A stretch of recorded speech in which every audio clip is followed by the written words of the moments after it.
अज़ीज़ों, मसीह में आप सबकी सलामती हो। मैं खुदा की खादम पास्टर शाजिया खुदावंद के जिंदा पाक कलाम की तलावत मुकद्दस मत्ती रसूल की अंजील चैप्टर 4 वर्स 1-2 तलावत करूंगी। खुदावंद के हजूर बाइबल मुकद्दस को खोलें। खुदावंद के कलाम में यूं मरकूम है, उस वक्त रूह यीशु को जंगल में ले गया ताकि अबलीस से आजमाया जाए, और 40 दिन और 40 रात फाका करके आखिर को उसे भूख लगी। खुदावंद के पाक कलाम के पढ़े और सुने जाने पर खुदावंद की खास बरकत हो, खुदावंद की शुक्रगुजारी हो। आमीन। मेरे अजीजों, आज हम इस गहरे भेद से पर्दा उठाएंगे और इस गहरे भेद को देखेंगे कि रूह खुदावंद को जंगल में ही क्यों ले गया, किसी और जगह क्यों नहीं। जस्ट आजमाइश थी ना, कि रूह का कहना था कि मसीह मेरा बेटा आजमाया जाए, तो और भी बहुत सारी जगह थी, कहीं और भी तो आजमाइश हो सकती थी ना, कि जरूरी था कि जंगल में ही पाक रूह उसको लेके जाते। क्यों? आज इस भेद से हम पर्दा उठाएंगे। यहूदी रिवायत और कुतुब में ये बयान है कि बियाबान वो जगह थी जहां अज़ाज़ील बदी का फरिश्ता रहता था और उसका घर माना जाता है, उसका ठिकाना माना जाता है। यीशु का बियाबान में जाना शैतान को उसके घर में ललकारना था। मेरे अजीजों, इस तस्वीर को देखें, महसूस करें कि दुश्मन के घर खड़े होके मेरा यीशु, आपका यीशु उसको चैलेंज कर रहा है, ललकार रहा है कि मैं तेरा सर कुचलने आ गया हूं। हालेलुया। मेरे अजीजों, खुदावंद खुदा अबलीस के घर खड़ा हो गया जाके, और 40 दिन और 40 रात भूखा है। यहां फिर एक और बड़ा अजीम लफ्ज निकलता है कि मूसा ने 40 दिन का रोजा रखा शरीयत पाने के लिए, एलिया ने रोजा रखा नबूवत लेने के लिए, और यहां पर यीशु मसीह शरीयत और नबूवत के वारिस बन के खड़े हैं अबलीस के घर में, उसको ललकारने के लिए, उसको रद्द करने के लिए, उसका सर कुचलने के लिए, उसकी ताकत को ज़ायल करने के लिए, और उसके जो उसने मौत का डर फैलाया हुआ था उस डंग को खत्म करने के लिए। आमीन। दूसरा सवाल,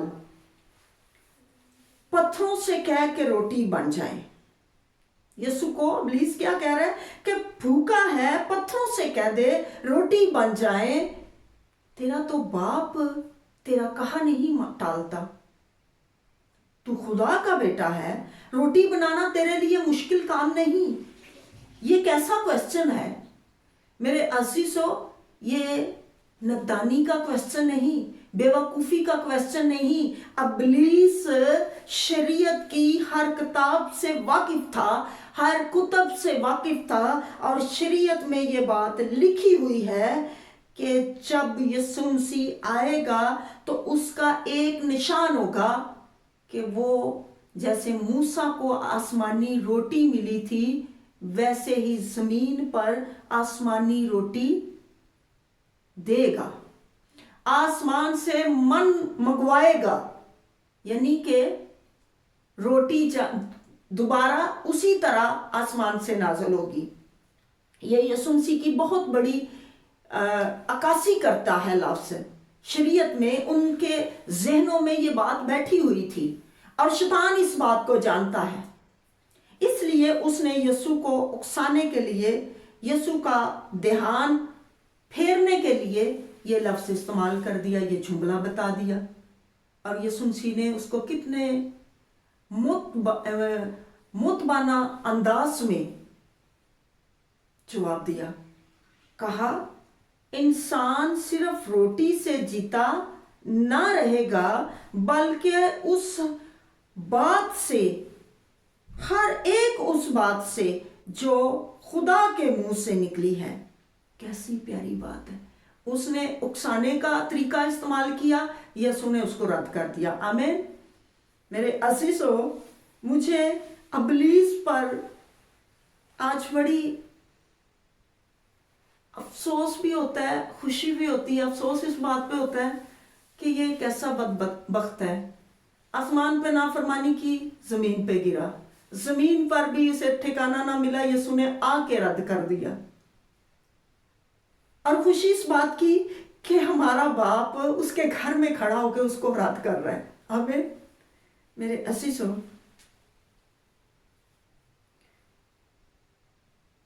جو بنی اسرائیل کی بیابان میں نافرمانی کا باعث تھی، اس کو بھی خداوند نے تبدیل کر دیا، بدل دیا۔ ہیکل کا کھنگرا اور ملک صدق کا جلال۔ میرے عزیزو، یہ سب سے گہرا بید ہے۔ ہیکل کا کنگرا ہی کیوں؟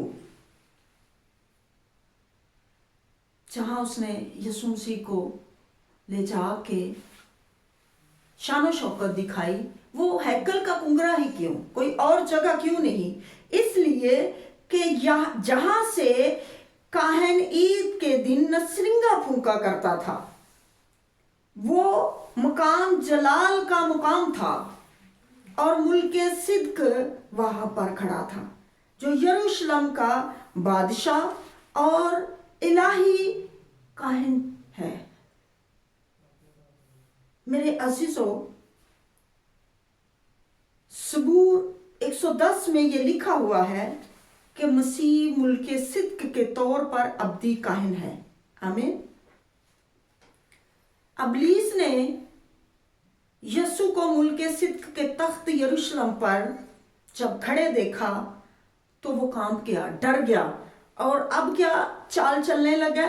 اب ایک اور نئی چال چلنے لگا۔ اس نے شارٹ کٹ یسوع کو دکھا دیا۔ اس نے کہا کہ دیکھ، لوگ تجھے بادشاہ مان لیں گے۔ کیا کریں گے؟ لوگ تجھے بادشاہ مان لیں گے۔ تو کیوں اتنی عزت اپنے آپ کو دے رہا ہے؟ تو خدا کا بیٹا ہے۔ شارٹ کٹ استعمال کر، لوگوں کو اپنی طرف متوجہ کروا۔ لیکن یسوع نے اس بات کو نہیں مانا۔ یسوع مسیح نے اس بات کو نظر انداز نہیں کیا، لیکن اس کا جواب دیا۔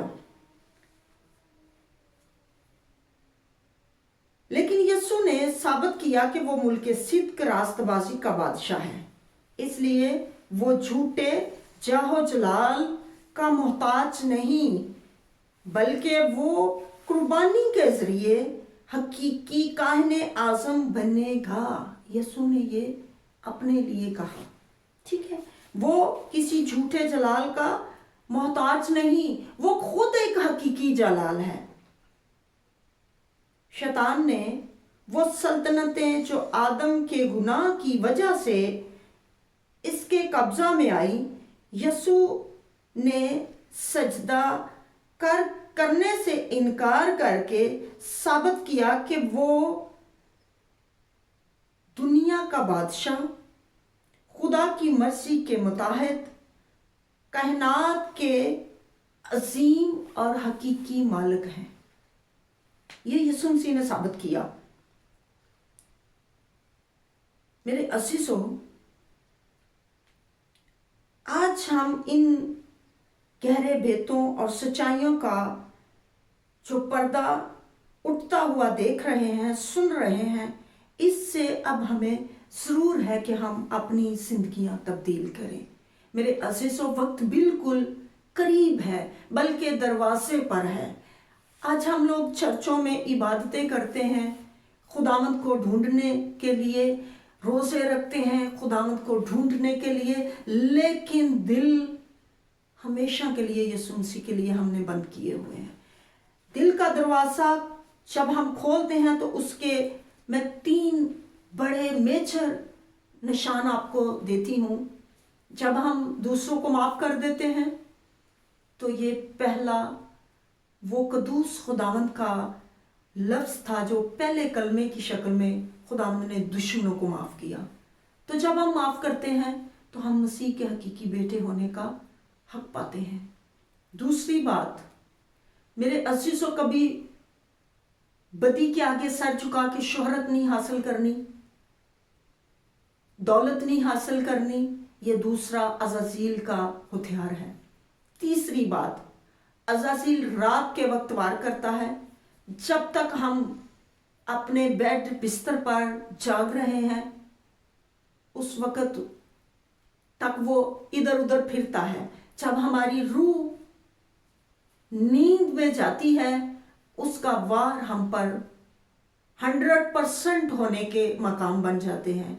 और जब हम अपने खुदावंद के सुपुर्द अपनी रूह को करके सोते हैं, जिस तरह बाप ने स्लीप पर अपनी रूह बाप के हाथों में, उसकी गोद में बड़े अख्तियार के साथ सौंप दी, बड़ी जिम्मेदारी के साथ सौंप दी कि वो उसका बेटा है, इसी तरह जब हम भी अपनी रूह को सोते वक्त खुदावंद के हजूर उसके पाक जख्मी हाथों में, बुजुर्ग हाथों में सौंप देते हैं तो बड़ी जिम्मेदारी को पूरा करते हैं। और ये जिम्मेदारी अज़ाज़ील को रद्द करने का तीसरा निशान है। आमीन। खुदावंद आज के कलाम के वसीला आप सबको बड़ी बरकत दे। मेरे असीसों, आज का कलाम के जो गहरे बेत थे उन्होंने आज आपके दिल में जगह बना ली है, मेरा ईमान है। एक छोटी सी बात फिर मैं कहूंगी, जब यीशु मसीह बियाबान में थे तो सिर्फ भूखे नहीं थे, वो एक जंग लड़ रहे थे। ये वो जंग थी जो आदम हार गया था, ये वो जंग थी जो बनी इसराइल हार चुके थे। अबलीस ने उन्हें 3 आजमाइशें दी। पेट की भूख जो यीशु मसीह ने उसके घर में खड़े होकर उस पर फतह डाल दी। दूसरी शोहरत की भूख जो सजदा ना करके यीशु ने साबित किया कि मैं हकीकी काहिने आज़म हूँ। आज हम भी शोहरत को, जो शॉर्टकट दौलत मिलती है, शोहरत मिलती है, उसको ठुकराएं और ईमानदारी से कमाने, ईमानदारी से खाएं ताकि शॉर्टकट ना इस्तेमाल करें। यीशु ने इस पर फतह डाली। तीसरी ताकत की भूख जो यीशु मसीह ने अबलीस अज़ाज़ील के घर के अंदर भूखे प्यासे रहकर इस बात को साबित किया कि ताकत रोटी खाने से नहीं मिलती बल्कि खुदावंद में मसरूफ होने से मिलती है। आमीन। खुदावंद आज के कलाम के वसीला आप सबको बहुत बरकत दे। इसी के साथ मुझे इजाजत दें। मसीह खुदावंद हमेशा आपका निगहबान रहे। आमीन।